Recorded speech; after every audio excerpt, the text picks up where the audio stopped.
அனைவருக்கும் இனிய காலை வணக்கம். அருந்தமிழ் மூதாட்டி ஔவையார் அருளிச் செய்த நல்வழி பார்த்து கொண்டிருக்கிறோம். இன்று கவியெண் 30 விதி விடாது என்னும் தலைப்பில் அமைந்த கவிதை.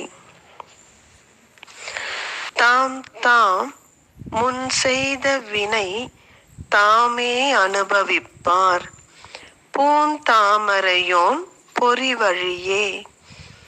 வேந்தே ஒருத்தாரை என் செய்யலாம் ஊரெல்லாம் ஒன்றா வெறுத்தாலும் போமோ விதி.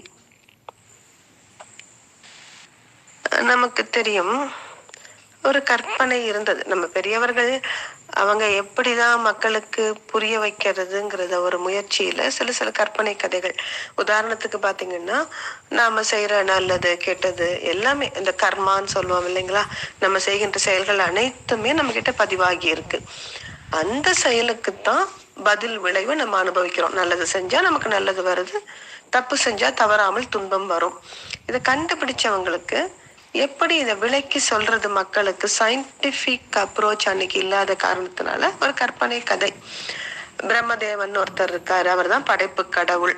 அவர் என்ன எழுதுறாரோ அந்த தலையெழுத்துக்கு என்ன சொல்லுவோம், பிரம்ம லிபி.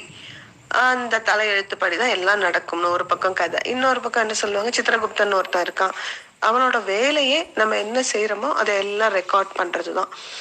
அதன் பிறகு நம்ம நல்லது அதிகம் செஞ்சிருந்தா சொர்க்கம் கொடுப்பான், தப்பு செஞ்சிருந்தா நரகம் கொடுப்பான். இந்த மாதிரியான கற்பனை கதைகள்.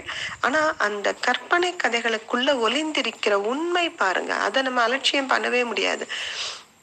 என்ன சொல்றாங்க அவை பாட்டி, தாம் தாம் முன் செய்த வினை தாமே அனுபவிப்பார். பிரம்மதேவன் எழுத்துங்கிறது அவர் மனம் போல, அவர் விருப்பம் போல நம்மளோட தலையில எழுதிட்டு போறது இல்ல. நாம என்ன செய்தோமோ அந்த செயலுக்கு விளைவை நாம அனுபவிக்கணும்னு தான் அவர் எழுதுறார். அப்படி இருக்கிற பொழுது நாம செய்த நல்லதுக்கு நல்லது வரப்போகுது, தவறுக்கு துன்பம் வரப்போகுது. அப்போ ஒருத்தர் நமக்கு துன்பம் கொடுத்தாருன்னா இந்த துன்பம் கொடுக்கிறவரை நம்ம எப்படி தண்டிக்கிறது?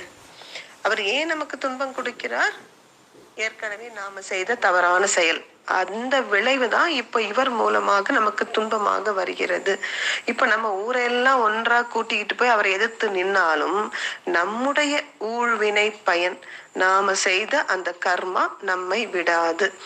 எனவே நாம துன்பம் செய்தவரை என்ன பண்ணணும், இன்னைக்கு அருட்தந்தை சொல்லி கொடுக்குறாங்கல்ல, இன்னல் புரிவோர் எதிரிகளாயிருப்போர் எவரேனும் இருப்பின் அவர்களும் உளந்திருந்தி நல்வாழ்வு வாழ கருணையோடு வாழ்த்துவோம். நாம செய்ய வேண்டியது அதுதான். யார் ஒருவரும் அவர் விருப்பம் போல நமக்கு ஒரு தீமையை செய்து விட முடியாது. அதைத்தான் கணியன் பூங்குழனார் சொன்னார், தீதும் நன்றும் பிறர் தரவாரா. அதைத்தான் அவை பாட்டியும் சொல்றாங்க, விதி விடாது. எந்த விதி? அது நாம் செய்த செயலின் விளைவுதான் விதியாக வருகிறது. அப்ப நம்ம எப்போ நல்லதே செய்தால் நமக்கு நல்லதே நடக்கும். அனைவருக்கும் நன்றி.